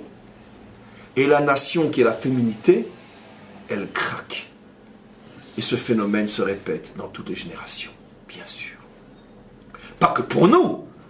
Les nations aussi, ils ont leur propre système nachashique, dans lequel ils tombent les uns après les autres. Mais lorsque la force du Nachash s'incarne dans quelque chose, c'est pratiquement irrésistible. Et maintenant la réponse à votre question. Pourquoi on continue à l'honorer alors qu'elle s'est suicidée et que dans la Torah, le suicide est considéré comme une abomination? Dites-moi, quelqu'un qui se suicide, bien sûr, pour éviter de tomber entre les mains de gens qui vont le torturer, etc., c'est permis, c'est toléré, c'est une mitzvah? C'est une mitzvah de le faire. Shulchan Aruch, si un homme pense qu'il ne pourra pas résister à telle ou telle pression et qu'il risque de perdre la raison et de faire des choses interdites, d'accord, mieux vaut qu'il se suicide plutôt que d'en arriver là. Et il est enterré dans les plus grands honneurs. Parce que ça ne s'appelle pas un suicide, ça s'appelle un sauvetage. De là, tu comprends que la raison pour laquelle on continue à parler de Brouria avec honneur et respect, c'est parce que nous savons qu'elle a été confrontée à une situation surnaturelle au niveau des forces, où elle ne pouvait tenir qu'en se suicidant. On n'est pas à sa place, on ne sait pas ce qu'elle a vécu. Mais d'un autre côté, le fait qu'on ne dit pas que son suicide est une abomination, nous prouve que nos maîtres savaient qu'elle était en présence du Nachash et que pour lui échapper, elle ne pouvait que se suicider. C'était trop fort pour elle. Pour quelle raison? Comment? Pour quelle raison? À partir du moment où elle a pris conscience que c'était justement le Nachash, alors justement là où la victoire sur le Nachash, c'était pas justement de dire non, bah j'irai pas à ce rendez-vous, alors, pas ta vie. Je réponds à ta question. Le tikkun final, où on n'aura plus besoin de se suicider, ça sera avec le Mashiach. Mais elle était au début du tikkun, et c'est la raison pour laquelle, à ce moment-là, la réparation ne pouvait se faire qu'en le fuyant, pas en l'affrontant. De toute façon, Adam, il était déporté des Gan Eden. Mais c'est sûr et certain qu'au moment de la délivrance finale, l'homme va se hisser à un niveau tel où il pourra regarder en face le Nachash et me dire « j'ai pas peur de toi, tu m'impressionnes pas ». Mais ça sera dans 2000 ans par rapport à elle. Elle, c'était il y a 2000 ans. Le monde n'était pas encore à ce niveau-là, mais par rapport aux capacités qu'elle avait, face à cette séduction irrationnelle, elle a pu s'en sortir en se suicidant.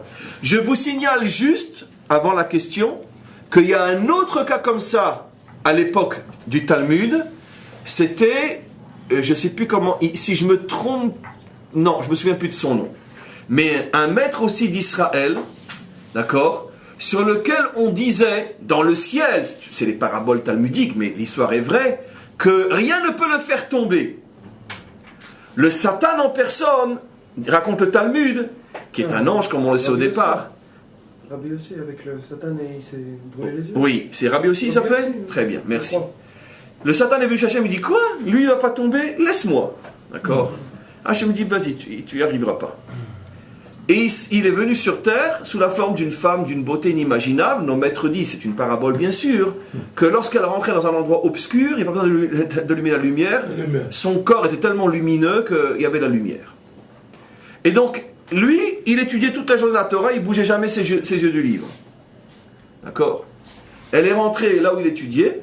Elle, lui, c'est le Satan. Elle, peu importe. De là, on voit qu'une belle femme, ça peut être le Satan aussi, comme un bel homme. Tout à l'heure, on a parlé d'un bel homme. Ça peut être le Satan aussi. Elle est rentrée, tout d'un coup, il a vu une lumière sur sa Gemara. Il s'est retourné pour voir qu'est-ce qui se passe. Tout de suite, il l'a vu. Elle s'est approchée près de lui, d'accord? Elle lui a dit, cher ami, qu'étudiez-vous? Il a fait comme ça. Elle s'est passée de l'autre côté. Vous ne voulez pas me répondre, cher ami? Nous ne sommes que tous les deux ici, personne ne nous voit. Très bien. Et de tous les côtés, quand il a vu qu'il n'avait pu s'en sortir, d'accord, il avait un petit couteau dans la poche. Il l'a sorti, il s'est crevé les deux yeux. Il a dit, maintenant, qu'est-ce que tu as à dire? Très bien. Il s'est crevé les deux yeux. Donc là aussi, on voit une attitude comme quoi finalement il a gagné, mais pas en regardant face à face. Il n'a pas pu regarder face à face. Il a dû aussi, comme Brouria, mettre fin à la situation en se portant atteinte à lui-même. Voilà. Donc, et le Talmud parle de lui comme un géant. Ça veut dire que le Talmud autorise, face à une agression spirituelle ou morale insurmontable, autorise à une forme de suicide. Mais c'est vrai comment la délivrance finale, la vraie victoire sera qu'on pourra regarder cette foutaise dans les yeux et lui dire va te faire pendre. Oui. De toutes les façons, Juste, il avait une question. Il y avait une question? Ah non, oui. de toutes les façons, les paraboles, on parle toujours Etz Chaim Tovera, Adam et Yves, c'est Tovera. Ils étaient déportés de Gan Eden. C'est symbole, c'est l'arbre qu'ils ont quitté leur corps. Pour... Monsieur Attali. Oui, c'est une question. Vous venez de Il y a du chat aussi, hein? Oui, Okay. vous venez de terminer avec la lumière. La peau, elle avait une peau. Oui. Et il y avait quelqu'un qui avait une peau qui était également. C'est Moshe Rabbeinu quand il est descendu. Bien. Et on voit Aïn et Aleph. Sur les deux lettres, on voit il y a deux Yud. Dans le Aleph, on a le Yud d'en haut et le Yud d'en bas. Et dans le Aïn, ils sont tous les deux. Et c'est ce qui nous permet de voir que les deux ont la même, disons, l'une fait 70 et l'autre est 1. Et quel rapport avec les deux Yud? J'ai pas compris. Ça veut dire que tous les deux, la peau et la lumière, vont ensemble, puisque à l'origine, Adam Arishon avec l'Aleph, il avait la lumière lui-même. C'est vrai que la lettre Aïn, c'est un Aleph déformé. C'est vrai qu'il y a les deux Yud, et la barre, c'est le Vav, qui au lieu d'être entre les deux Yud, c'est très intéressant. Le Aïn est un Aleph déformé. Il y a tous les signes du Aleph, sauf qu'il est agencé différemment. C'est intéressant. C'est pour ça qu'on peut transformer facilement le Aïn en Aleph, ou le Aleph malheureusement en Aïn, parce que finalement dans le mal se trouve le bien, et dans le bien se trouve le mal. C'est la même lettre. Ouais. C'est pour ça Deux que questions. Mes amis, il y a deux questions du chat. Honorons le chat aussi. Il y a une question de la dame qui va. Oui, et j'aurais juste Pessar Chéni à dire un mot, mais c'est tout. Rabbi Meir, il avait une neshama féminine et Brouria avait une neshama masculine. Alors que Adam et Rava, il n'y avait pas d'inversion. Est-ce que vous pouvez expliquer cette différence? Je ne suis pas certain que c'est juste. Je ne suis pas sûr qu'ils avaient une âme masculine et féminine dans ce sens-là. Qui dit ça? Adam et Rava. Non, je ne peux pas répondre parce que je ne suis pas du tout convaincu que le caractère fort, un petit peu masculin de Brouria n'est pas du tout un signe de masculin. C'est très femme juive. Là, ça va vous faire rire parce que évidemment. Mais la femme juive, dans sa nature, est très, on pourrait dire guerrière. La preuve, c'est ce qu'on lui chante. Eshet Chayil, une femme soldat. Mais c'est féminin. Donc, oui, donc c'est très féminin juif, ce comportement viril, si j'ose dire, très combatif. Donc c'est pas du tout pour celui qui comprend l'essence de la féminité juive, c'est pas du tout incompatible avec le caractère que Brouria elle avait.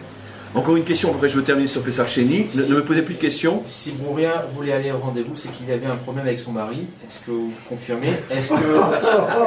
Pourquoi au final elle n'en a pas parlé à son mari? Comment? Je ne suis pas certain qu'elle avait un problème avec son mari.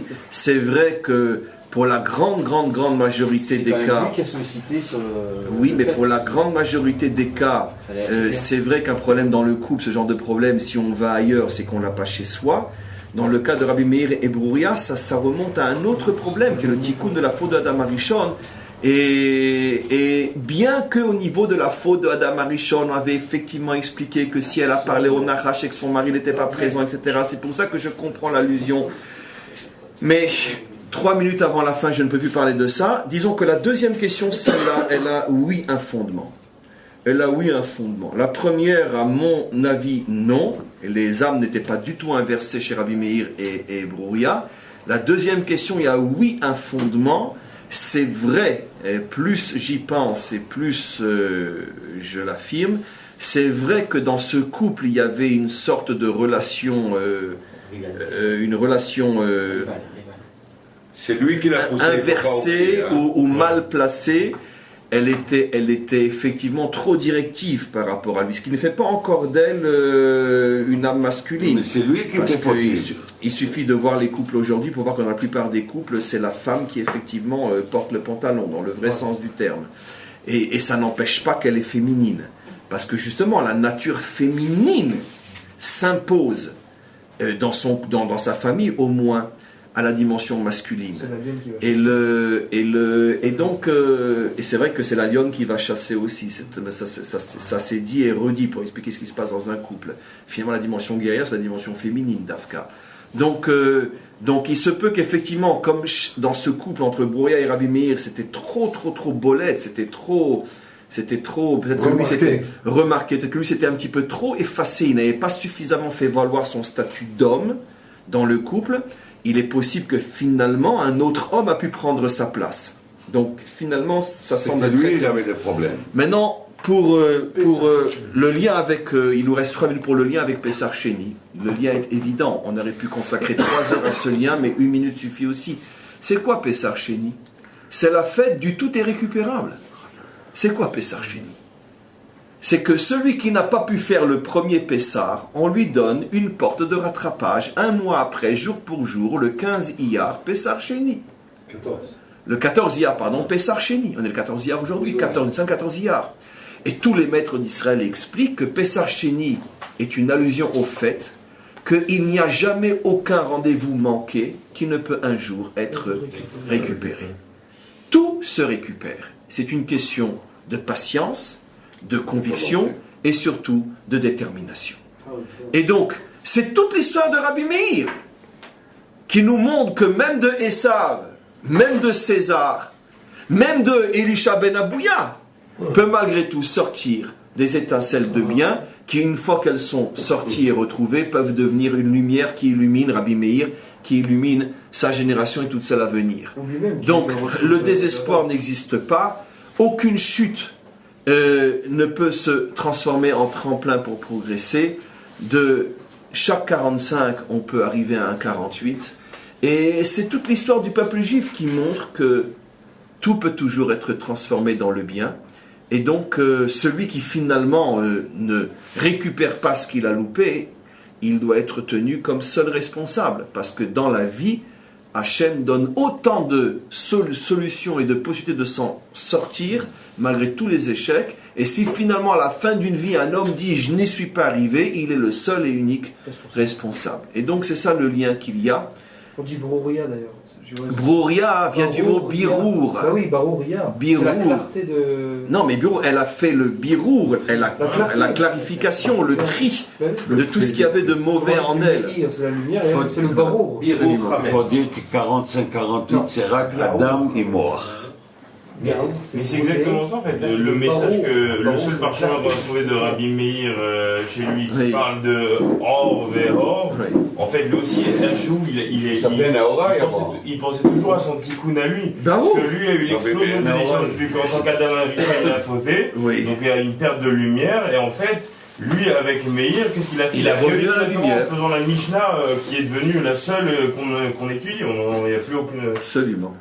Oui, c'est ça, cette réunification, il a tout ramené au 1, qui est la Mishnah, qui est la Neshama. Et les enfants qui peuvent être aussi Caïn et Abel par rapport au... C'est leur baron, la vision par rapport aux deux enfants qui sont partis. Alors ça, par contre, ça c'est un chidouche, et c'est sûr que c'est vrai. Non, c'est ce que j'ai... Ah non, mais tu peux être sûr que c'est vrai. Je vais faire des recherches, tu peux être sûr que c'est vrai. Avant d'avoir cherché, je suis sûr que c'est juste. Les deux enfants qui sont morts, c'est en vérité les Gilgulim de Caïn et Abel. Évidemment. Il fallait que eux le vivent d'une certaine manière pour que le tikkun se fasse au niveau de la première famille qui a fauté, qui était Adam, Chava, Caïn et Abel. Ils sont tous dans réparation. Et chacun d'une certaine manière a eu son tikkun d'une certaine manière. Très simple. Il savait qu'il était le Gilgul de... Oui, de Adam Arishon. C'est pour ça qu'il a bien piégé sa femme. C'est pour ça, moi, Mais oui, c'est ce que René dit. Pourquoi? Parce que ça aussi, vous l'avez tous eu cette question, mais on ne l'a pas posée explicitement. Comment c'est qu'il a accepté d'être lui-même celui qui va piéger sa femme? Absolument. Parce que lui-même a compris cette fameuse Kot Not Or et Kot Not Or. Il savait que lui-même était Adam Arishon, donc forcément elle est elle-même Chava. Et de la même manière qu'une fois elle s'est fait avoir, et comme par hasard, maintenant, elle critique ceux qui disent que la femme est vulnérable. Il a compris, mais ça y est, j'ai toute la Tmouna devant les yeux, j'ai toute l'image devant les yeux. Elle est vraiment, si j'avais le moindre doute, maintenant je sais quel est le Gilgul de Chava, elle aussi. Et donc, je dois l'aider à faire son tikkun. J'imagine que certainement, il n'imaginait pas que ça se terminerait comme ça. Ni il n'imaginait qu'elle chuterait, qu'à Dieu ne plaise, ni il n'imaginait qu'elle se suiciderait. J'imagine qu'il imaginait, connaissant la lionne avec laquelle il était marié, qu'elle arriverait à tordre le cou à cet élève. Malheureusement, là, il a surenchéri sur ses forces. Elle a réussi, mais pas en lui tordant le cou, en se tordant à elle le cou. Et ça lui a déjà échappé. Mais quoi qu'il en soit, c'est évident que parce qu'il savait qu'il était Adam et elle Hava, c'est lui qui a proposé, bien sûr, de faire ce tikkun. Bon, c'était un cours, Baruch Hashem. Deux informations très rapides.